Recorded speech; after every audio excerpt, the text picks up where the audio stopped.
Hi everyone, this is Veronica.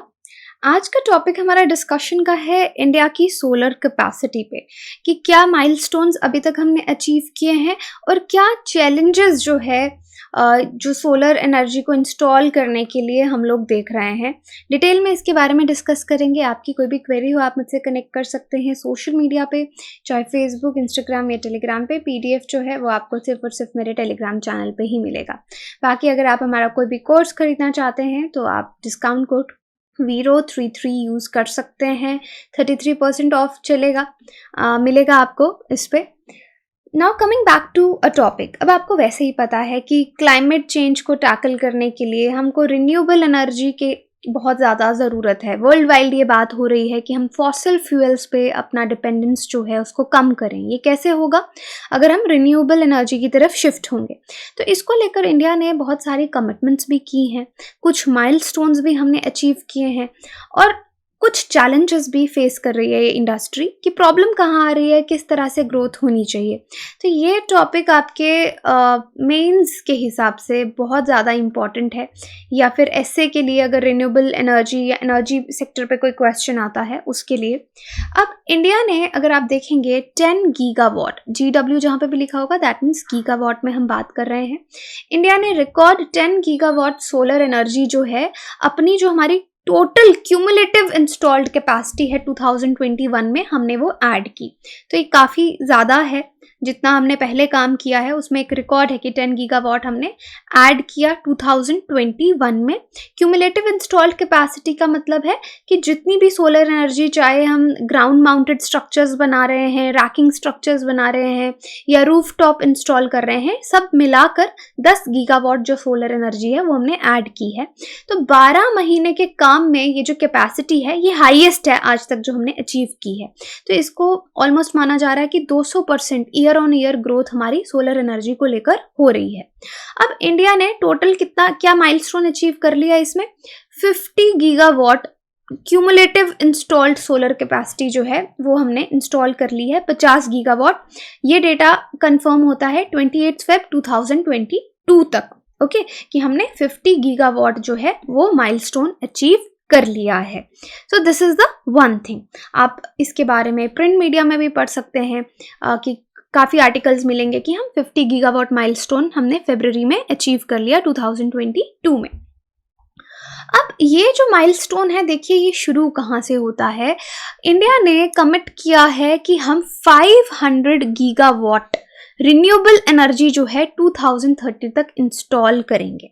500 gigawatt renewable energy अगर मैं बोल रही हूँ तो इसमें आपके सोलर, विंड, सब एनर्जी के सोर्सेस आते हैं फॉसिल को छोड़ के, क्योंकि हम रिन्यूएबल एनर्जी की बात कर रहे हैं। तो 500 गीगावाट की हमने बात की है, जिसमें से 300 गीगावाट हम बोलते हैं कि हम सोलर पावर से जनरेट करेंगे। ये एक्सपेक्टेशन है, 500 में से 300 सोलर पावर।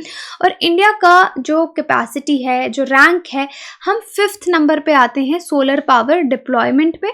यानी अगर पूरी दुनिया की ग्लोबल क्यूमुलेटिव कैपेसिटी अगर हम देखें तो 709.68 गीगावाट है, उसमें से 6.5% हम कंट्रीब्यूट कर रहे हैं, एज इन हम इज इन इंडिया कंट्रीब्यूट कर रहा है, and we stand on 5th number solar power deployment में। अब देखिए यहाँ पे areas of concern to highlight क्या है, कि हमारे कंसर्न्स क्या हैं।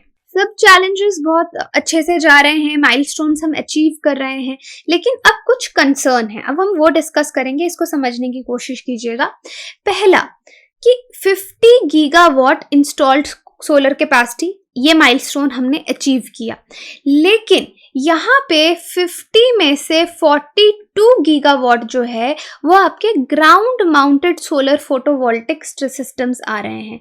Ground mounted solar photovoltaic systems से आपका क्या मतलब है कि जो आप एक बड़ी सी लैंड लेके वहाँ पे सोलर पैनल्स इंस्टॉल करते हैं, किसी भी land, they are easy and ready to install. तो इसको इस तरीके से इंस्टॉल किया जाता है। और फिर दूसरे टाइप के आपके सोलर पैनल्स आते हैं जो हम रूफ टॉप सोलर बोलते हैं, RTS। आगे हम शॉर्ट फॉर्म यूज करेंगे RTS, तो कंफ्यूज मत होना। RTS का मतलब है रूफ टॉप सोलर पैनल।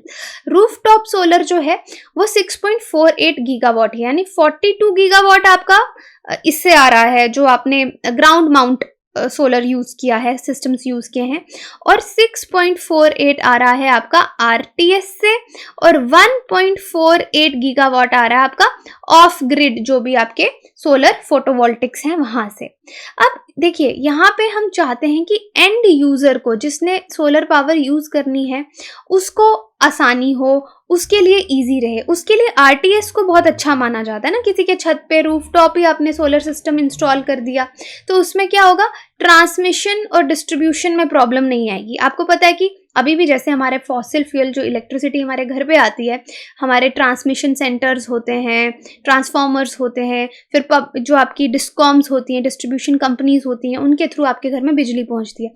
इसमें बिजली का लॉस भी बहुत होता है। इलेक्ट्रिसिटी की अगर बात करें, एनर्जी है ना, ये एनर्जी का लॉस होता है।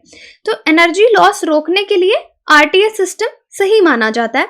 लेकिन आप यहाँ पे देख सकते हैं कि 42 आपका ग्राउंड माउंटेड सोलर वोल्टेज है। ये कंसर्न है। कैसे? क्योंकि एक तरीका तो मैंने आपको बताया लॉस ऑफ एनर्जी, इसलिए इट इज अ कंसर्न। अब large scale solar photovoltaic, PV बोलेंगे फोटोवोल्टिक को अब हम, यहाँ पे जितने भी डिसेंट्रलाइज रिन्यूएबल एनर्जी के जितने एक्चुअल में ऑप्शंस हैं जिसके बेनिफिट्स हम उठा सकते हैं, हम नहीं उठा पा रहे हैं। यानी हम जो लॉसेस हैं एनर्जी के ट्रांसमिशन और डिस्ट्रीब्यूशन को, उसको कम कर सकते हैं। अगर आपने आरटीएस कहीं पे इंस्टॉल किया है, उसमें एनर्जी लॉस कम होगा। लेकिन अगर आप ग्राउंड माउंटेड एक जगह पे कर रहे हैं, फिर आप कंपनीज को कांटेक्ट कर रहे हैं कि यहाँ से जो इलेक्ट्रिसिटी या एनर्जी है उसको लोगों तक पहुंचाइए, तो उसमें बहुत लॉस होगा। तो जितना फुल बेनिफिट है हम वो नहीं उठा पा रहे। अब एक प्राइमरी बेनिफिट आप सोलर टेक्नोलॉजी का देखिए कि सबसे अच्छी बात है, इसको जहाँ पे आपने यूज़ करना है, पॉइंट ऑफ कंजम्पशन है, घर में यूज़ करना है, उसको वहाँ पे इंस्टॉल कीजिए, राइट। तो इसमें आपको large capital intensive transmission infrastructure की ज़रूरत नहीं है। अगर आप इस तरह से एक बड़े से लैंड में लेके सोलर पावर लगा रहे हैं, ठीक है, यहाँ पे तो आपकी सोलर पावर से जो इलेक्ट्रिसिटी है वो जनरेट हो रही है, लेकिन अब लोगों तक पहुँचानी है। पहुँचाने में आपको बहुत ज़्यादा पैसा खर्च होगा, आपको बहुत सारा इंफ्रास्ट्रक्चर चाहिए उसके लिए, यहाँ से ट्रांसमिशन के लिए, और ऊपर से जो एनर्जी लॉस होगा वो अलग, राइट। तो जब हम इस चीज़ का फ़ायदा ले सकते हैं, हम अभी तक नहीं ले पा रहे। So this is a challenge, ये एक कंसर्न की बात है। अब इंडिया को ज़रूरत है, हमें ऑब्वियसली इस तरह के पैनल्स की भी ज़रूरत है लार्ज, लेकिन उनके साथ साथ स्मॉलर स्केल सोलर पीवी जो फोटोवोल्टिक्स है उनकी भी ज़रूरत है। पर्टिकुलरली आरटीएस जो है उसको हमको एक्सपैंड करना होगा, रूफ टॉप सोलर जिसको हम बोलते हैं। अब इंडिया में क्या प्रॉब्लम आ रही है कि रूफ टॉप सोलर इंस्टॉलेशंस हम क्यों नहीं कर पा रहे? तो क्योंकि अभी तक जैसे मैंने आपको बताया 6.48 गीगावाट ही हमने अचीव किया है 2021 में।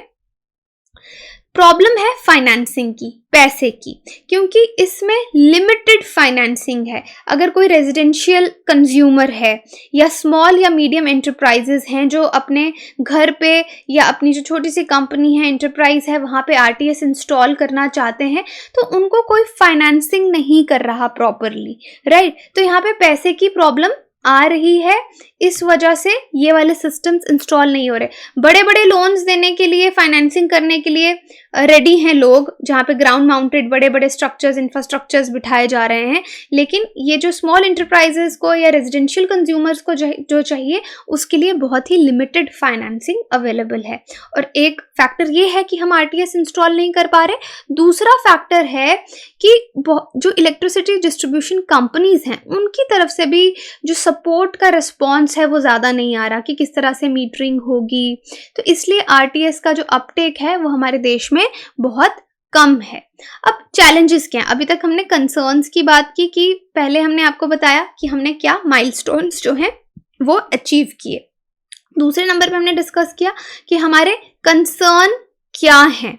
अब चैलेंजेस, अगर कैपेसिटी एडिशन और करना है, किस तरह के चैलेंजेस फेस कर रहे हैं? देखिए, चाहे सोलर कैपेसिटी में अच्छा ग्रोथ हो रहा है, लेकिन उस पेस से, उस स्पीड से इंक्रीज नहीं हो रही जो इंक्रीज होनी चाहिए। फॉर एग्जाम्पल, सोलर पावर ने 3.6% यानी 50 बिलियन यूनिट इंडिया की टोटल पावर जनरेशन में पार्टिसिपेट किया। किसमें से? 1319 बिलियन यूनिट में से सिर्फ 50, 50 बिलियन यूनिट्स यानी 3.6%, यानी आपका उतना पेस से ग्रो नहीं कर रहा। तो ऑब्वियसली चैलेंजेस क्या है, एक तो लैंड कॉस्ट्स बहुत ज़्यादा हैं, ट्रांसमिशन एंड डिस्ट्रीब्यूशन लॉसेस आपके ज़्यादा हैं, इनएफिशिएंसीज आ रही हैं। फिर जब आपको सोलर पावर को अपने ग्रिड से इंटीग्रेट करना है, उस टेक्नोलॉजी में चैलेंजेस आ रहे हैं। तो यहाँ पे जो सोलर सेक्टर है हमारा, इस तरह के चैलेंजेस फेस कर रहा है। फिर लोकल कम्युनिटीज़ के साथ भी कई बार कन्फ्लिक्ट हो जाते हैं, जहाँ पे अगर आपको लैंड पे इस तरह का पूरा सिस्टम लगाना है, वहाँ पे बायोडाइवर्सिटी प्रोटेक्शन नॉर्म्स आ जाते हैं, इन्वायरमेंट के इश्यूज आ जाते हैं, तो भी नहीं हो पाता। ऑल्दो अगर आप देखें कि सोलर पावर जनरेशन के टैरिफ्स जो किराए हैं वो बहुत कम हैं, लेकिन चीपर पावर एंड कंज्यूमर तक नहीं पहुंच पा रही। तो ये चैलेंजेस जो हमारा ये सेक्टर है वो देख रहा है। Now what's the state of India's domestic solar module manufacturing capacity. ठीक है, ये आपको कुछ चैलेंजेस मैंने पहले बताए। अगर अब देखिए सोलर एनर्जी, सोलर सिस्टम्स आपको इंस्टॉल करने हैं तो बहुत सारा रॉ मटेरियल भी चाहिए। रॉ मटेरियल यानी पैनल, सोलर सेल्स, ये सब मैन्युफैक्चरिंग यूनिट भी इंडिया में होनी चाहिए। तो यहाँ पे देखा कि हमारा क्या मैन्युफैक्चरिंग कैपेसिटी इसको लेकर कितना है। क्रिसल की रिपोर्ट की माने, जो हाईलाइट्स 31 मार्च 2021 की रिपोर्ट है, India had 3 gigawatt capacity of solar cell production. तो हमारे कंट्री में जो सोलर सेल प्रोडक्शन हो रहा है उसकी कैपेसिटी 3 गीगावाट है। 8 gigawatt solar panel production capacity है। So this is the total capacity जो राइट नाउ इंडिया के पास है। 2021-22 की बात करें तो इंडिया ने ऑलमोस्ट $76.62 बिलियन के सोलर सेल्स और मॉड्यूल्स जो हैं वो चाइना से लिए, यानी 78.6% टोटल इंपोर्ट्स इस साल के अगर आप देख सकते हैं वो हमने चाइना से ये सब सामान लिया। चाइना से हम क्यों लेते हैं, लोग क्यों ले रहे हैं, क्योंकि मैन्युफैक्चरिंग कैपेसिटीज कम है, चीपर इंपोर्ट्स हैं, सस्ता माल मिल रहा है। इससे इंडियन प्रोडक्ट्स जो हैं डोमेस्टिक मार्केट में वो अनकॉम्पिटिटिव हैं और यानी उनको कोई खरीद नहीं रहा है। अगर आप देखें इंडिया इस चीज़ को इम्प्रूव कैसे कर सकता है, वे फॉरवर्ड की बात करें तो हमें एक सर्कुलर इकोनॉमी जो है उसका मॉडल तैयार करना पड़ेगा। सर्कुलर इकोनॉमी मैंने आपको पहले भी एक लेक्चर बनाया था सोलर वेस्ट पे, उस पे बताया था कि सर्कुलर इकोनॉमी क्या होती है, यानी रिसाइकल। आप कोई चीज़ यूज़ कर रहे हैं, आपके सोलर पैनल जब खराब हो रहे हैं उनको यूं ही फेंक देने से अच्छा रिसाइकल करेंगे तो हमारे देश को फ़ायदा होगा, हमारी इकोनॉमी को फ़ायदा होगा। इस वेस्ट को रिसाइकल किया जाए, रीयूज़ किया जाए, सप्लाई चेन में लाया जाए। So this could be one way forward. और क्योंकि बाय द एंड ऑफ 2030 तक जो हमने कमिटमेंट्स की हैं, इंडिया हम सोच रहे हैं कि प्रोड्यूस करेगा 34,600 metric ton of solar PV waste. इतना वेस्ट जनरेट होगा, तो इस जनरेट को अगर रिसाइकल किया जाएगा तो बहुत ज़्यादा फायदा होगा। करंटली अगर आप देखेंगे यूरोपियन यूनियन जो है उसने कुछ स्टेप्स लिए हैं किस तरह से सोलर वेस्ट को मैनेज करना है। तो यहाँ पे हमने एक बार पहले भी डिस्कस किया कि इंडिया में ये जो पॉलिसी है सोलर वेस्ट की वो नहीं है और होनी चाहिए अगर हम सोलर सेक्टर को उस तरीके से इम्प्रूव करना चाहते हैं। तो इस पूरी स्टोरी से की टेकअवेज हमको यही समझ में आते हैं कि इंडिया के सामने सोलर स्ट्रेंथ को इंक्रीज करने के लिए जो बैरियर्स हैं उनको हमें ओवरकम करना पड़ेगा।